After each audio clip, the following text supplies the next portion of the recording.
In this video, we discuss the two most important secrets to financial success in retirement. Coming up next on Holy Schmidt. Holy Schmidt! Have you ever heard something for a second or third or even fourth time, and finally the fourth time you heard it, even though the words had not changed, it made total sense?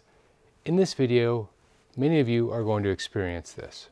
I talk about this phenomenon a lot on this channel, and the reason that you often get it when you hear it here and you might not get it when you read about it or hear it someplace else is because I take away a lot of the industry lingo and replace it with words that most people understand. So let's get started, but before we do, please make sure you click subscribe and turn on notifications so that you get alerted the next time I post a video. I post about twice a week. All right, let's go. No matter where you are in the retirement cycle, whether you have massive wealth or you're struggling to pay the bills, there are two things that you can do which will make it dramatically better. By the way, stick around until the end because there's a third element that will supercharge 1 and 2. But even if you can't wait, 1 and 2 will be game changers for you. But you should wait. Point number 1 is deciding exactly what you want in your retirement. Exactly what you want. In other words, not that I want to be well off in retirement, but I want to have $1,500 more per month than I do today in retirement income by the time I retire. Get very specific. I hear a lot of people say that I don't use to-do lists, and they often say this because they hear a commercial for a product or service that talks about how antiquated a to-do list is. So why is a to-do list a 4-letter term? Well, the big reason is because to-do lists don't prioritize the thing that people want to do. If you have a dentist appointment today and you don't show up, that's bad. If you have a 2-month-old toothbrush and today is the day to replace it and you forget, that's probably okay. Yet both of those will be an equal item on your to-do list. So when you're determining what you want out of retirement, go for the biggies, the big things that you want, not whether you want to have brown shoes or black shoes on Tuesdays and Thursdays. For me, on my to-do list, I put H, M, and L for high, medium, and low. And so if I don't get to the L's, that's okay. And by the way, having a plan is really important, but it doesn't have to be perfect. It just has to be a plan. And it has to be directionally the way you want it to go. Drafting and achieving the perfect plan just doesn't happen in real life. So once you have a good working idea of what you want, then we move on to number 2, and this is where everybody almost stubs their toe. And that is follow through and executing relentlessly. Have you ever met somebody who gets really excited about their plan and they write it down, they talk about it, and then they start, and after a few weeks, they fizzle out? Or worse yet, they quit right before they finish. Presidential candidate Ross Perot from many decades ago coined a phrase, and that phrase was, "Most people quit at the 1-yard line." He was the one who actually said that first, and it is absolutely true. I can tell you every single person watching this video has done this at one point or another in their life. I know I've done it. Some people watching this video are horrible at follow-through. Well, why is this? Because planning is exciting. Execution is mundane, tedious, maybe even difficult. And you don't get the immediate rush during the execution part of the plan that you do get when you put it on paper. So what happens is that the part that gets the results, the follow-through, just never happens. I see this in my own life. I'm sure you do too. You just want to grab them and say, get out of the clouds and get to the stuff that actually makes a difference here. You don't need to plan anymore. You don't need to learn anymore. It's time to go and do. Let's look at New Year's resolutions, for example.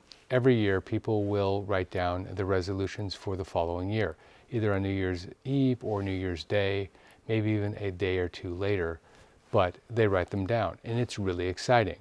Some plans are financial. Some plans are relationship focused. Some plans are health focused. Some might even be stuff focused. That car that you always wanted, for example. What happens 2 weeks later? For most people, the list disappears. And the reason is because the plan has been replaced with the mundane, now very difficult action of implementation. And most people don't like implementation. If you look at most wealthy business people, at least those that are self-made, they all tend to have one thing in common. And that is they don't need validation to move forward with their plan. They are ruthless at their execution. They pursue and pursue and pursue. They know that they will get what they want by being persistent. It may not be sexy, it may not be pretty, but it is effective. If you want to achieve your financial plans in retirement, whether you're in retirement or running up to retirement, execution is vital. Let's say you have a friend in Austin, Texas, and you go visit your friend. You get there and you think, this is the place I want to retire. It has culture, it has my friends, it has the Longhorns football team, it has everything I like in life. What would you need to retire in Austin? You say, Jeff, that's easy. I'll sell my house and I'll move. Well, guess what? If it was really that easy, there would be a lot of people living in places like Austin. If I wanted to move to Austin, here are my top 10 things that I would do without hesitation. The first thing I would do is get agreement with my wife, because if she doesn't want to move to Austin, we're not moving to Austin. But along those same lines, I'd also discuss it with my children. Would they be okay living in New York while I live in Austin, Texas? That's a big span of space. I'd explain it to them. Texas is less expensive than New York in most cases. There's a lot of things for people who are in retirement to do there. A lot of friends that we have are there. But the bottom line is, if they would not support us moving to Austin, Texas, we probably wouldn't move. This is important to know up front so you don't waste your time. The next thing I do is understand the taxes in Texas and in Austin. Property taxes.